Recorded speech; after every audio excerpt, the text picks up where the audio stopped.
Nós seguimos falando sobre a conclusão dos trabalhos da CPI da pandemia. Nós acabamos de conversar com o senador Alessandro Vieira, do Cidadania, e agora vamos ouvir o senador Marcos Rogério, do Democratas, que é da base aliada, também membro da comissão da pandemia, o senador que votou contra o relatório aprovado ontem, foi um dos 4 votos contrários ao relatório. Senador, bom dia, obrigado mais uma vez pela atenção aqui com a CNN. Eu quero repetir ao senhor uma pergunta que eu fiz agora ao seu colega, o senador Alessandro Vieira.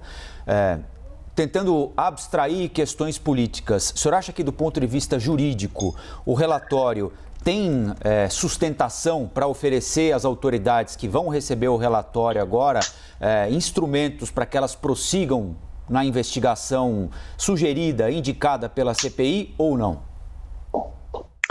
Muito bom dia a você, Colombo, bom dia, Elisa, a Luciana, todo o time da CNN, um prazer participar com vocês aí.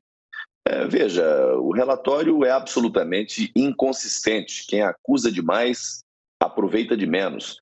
É de uma tecnia sem precedentes, esse relatório.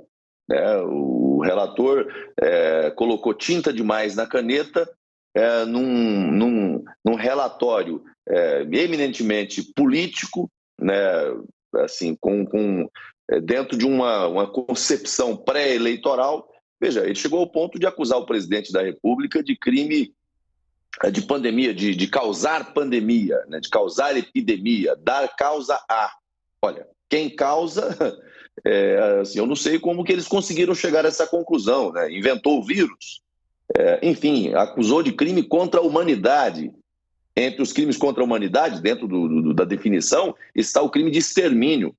Alguém que tem a intenção de exterminar, a intenção de matar, por preconceito de raça, por preconceito de cor, por preconceito de regional, enfim.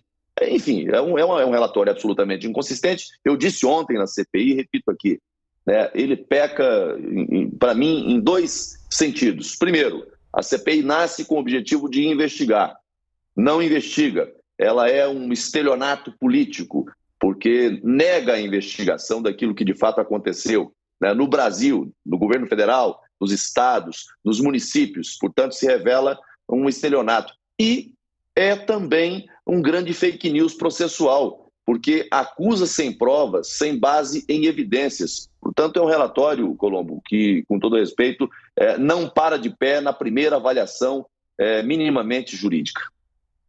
Senadora, eu vou repetir aqui, em partes, a pergunta que eu acabei de fazer ao senador Alessandro Vieira, que conversou conosco. Eu imagino qual será a linha de raciocínio do senhor, visto a resposta que o senhor acabou de dar, mas é importante que a gente possa ouvir sempre os diferentes pontos de vista. 80 indiciados, o que, por um ponto de vista, são 6 meses de trabalho, muitos depoentes. É natural imaginar que existam muitos nomes em um relatório. Mas até que ponto o senhor avalia que esse número pode ser alto e são acusados e não condenados? Se não houver nada de errado, uma hora o destino vai mostrar e tirar o nome dessas pessoas dessa lista de acusados. Veja, Elisa, o relator, assim, a CPI foi muito covarde com alguns. Nós tentamos trazer para depor na CPI ali algumas pessoas, inclusive que o relator ao final colocou como indiciado, e pessoas que queriam vir à CPI para falar, para manifestar o seu ponto de vista, para defender ali o que pensava. Por exemplo, o presidente do Conselho Federal de Medicina. A CPI não teve a decência de convidá-lo ou de convocá-lo para prestar depoimento. Ele está indiciado. Qual a validade desse indiciamento? É uma peça de ficção política. Veja, repito, a CPI nasceu para investigar. Ela não investigou. Pelo contrário, protegeu acusados de corrupção, ocultou provas, dificultou o acesso dos senadores ao conjunto probatório. Existiam ali arquivos com documentos sigilosos em que os senadores da base não puderam acessar. E por que não puderam acessar? Porque mostravam o que aconteceu no estado do Pará, mostravam o que aconteceu em Santa Catarina, mostravam o que aconteceu no Consórcio Nordeste. Nós não tivemos acesso a esses documentos, eles blindaram esses documentos. E, ao final, vem com esse relatório Ariquiri, onde coloca mais de 80 indiciados, pessoas que sequer foram ouvidas na CPI, sendo acusadas.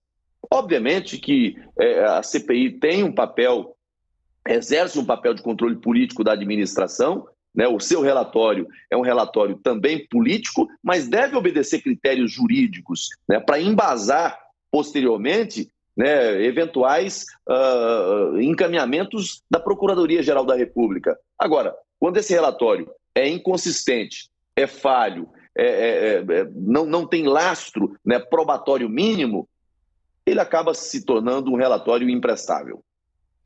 Senador Marcos Rogério, bom dia. Essa semana ainda Luciana. Bom dia. Essa semana ainda nós entrevistamos aqui o presidente da comissão, o senador Omar Aziz, que, é claro, diverge muito do que o senhor acaba de dizer. Ele disse que é impossível que esse relatório não tenha consistência, é impossível se engavetar esse relatório. Eu lhe pergunto qual o senhor acha que deve ser a tendência da PGR?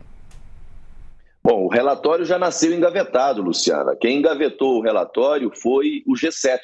Porque a CPI nasceu para investigar o que aconteceu na pandemia e não investigou.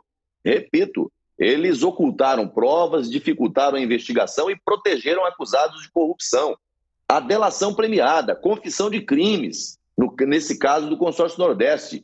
Em nenhuma oportunidade a CPI aceitou convocar, seja Carlos Gabas, seja qualquer outro diretor desse consórcio, e nem mesmo a pessoa que está no processo e que já deu declarações. Quem está cumprindo esse dever de casa, e é bom que registre-se, é a Assembleia Legislativa do Rio Grande do Norte. Está fazendo lá o que a CPI do Senado não fez aqui. Lamentável. Então, o relatório já nasce, né, arquivado. Arquivado em que sentido? Aquilo que ele deveria apurar em relação aos recursos federais enviados para os estados e municípios, ele não apurou. E em relação ao que fez com relação ao governo federal, aí é uma peça de ficção. Ele faz acusação a ermo e que não tem sustentação jurídica, não há robustez probatória. Aliás, nenhuma dessas acusações ele consegue lastro probatório mínimo. São acusações do campo da política. Quando estiver na esfera jurídica, aí você tem que ter a moldura fática, né, e o enquadramento penal. Nessa hora, não para de pé as acusações. Senador, o presidente da República foi indiciado, a CPI atribui a ele 9 crimes, epidemia com resultado de morte, infração de medida sanitária, crime contra a humanidade, crime de responsabilidade. O senhor acha que há, do ponto de vista político ou jurídico, razões para que hoje o presidente da República, Jair Bolsonaro, tenha acordado preocupado com o relatório ou não? O presidente deve estar muito preocupado, está lá no Amazonas, cumprindo a agenda, tranquilamente. Veja, ô Colombo, eu não sou aqui assim, aquele governista que defende cegamente. Eu não concordo com tudo que o presidente da República fala ou faz. Ele também comete erros, tá?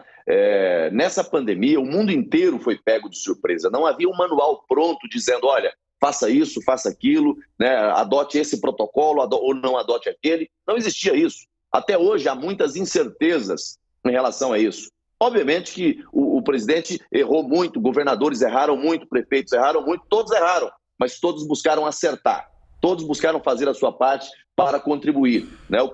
Se hoje nós temos vacina chegando nos estados e nos municípios, quem comprou foi o governo federal. E está chegando lá, mas o presidente falou isso, falou aquilo. Qual é o fato? O fato é que tem vacina. E aí querem dizer, não, foi a CPI que fez. A CPI foi atrapalhar muito e maltratar muita gente. Teve um papel importante? Teve, porque nós tivemos também picaretas que tentaram se valer desse momento para fazer negócios com o governo federal. Felizmente, não conseguiram prosperar nos seus intentos, né? O sistema de controle do Ministério funcionou bem, a CPI, nesse aspecto, alertou também. Eu reconheço.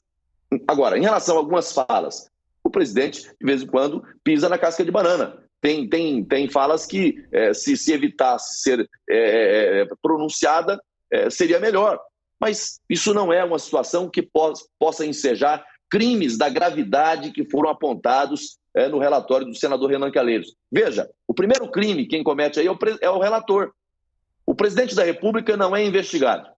O presidente da República não pode ser convocado numa CPI. Há uma violação à separação de poderes. Recentemente, o Senado Federal rejeitou a CPI da toga porque, ao argumento de que não podia investigar ministros do Supremo Tribunal Federal em razão da violação à separação de poderes.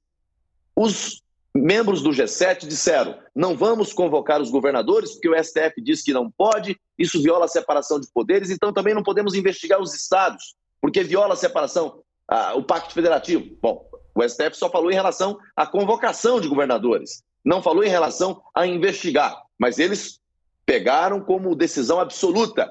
Mas em relação ao presidente da República, eles, embora não tenha convocado ele para depor porque não podia, embora não tenha investigado porque não podia, o indicia. Qual o proveito jurídico dessa decisão? É uma decisão meramente política. Não tem sustentação jurídica para isso. Agora, eu digo para você, Colombo, se o Procurador-Geral da República entender que há elementos para acusar o presidente da República, né, seja por crime comum, crime de responsabilidade, crime na esfera penal, civil, ele pode fazê-lo, independente do relatório da CPI. Agora, esse relatório, do ponto de vista jurídico, repito, ele é absolutamente inconsistente e, mais do que isso, inconstitucional. Nós conversamos aqui na CNN com o senador Marcos Rogério, do Democratas, que foi integrante da CPI da pandemia também. Senador, muito obrigado mais uma vez pela entrevista, aliás, pelas entrevistas ao longo da CPI. Bom trabalho e até a próxima, senador. Obrigado a você, Colombo, e a todo o time da CNN.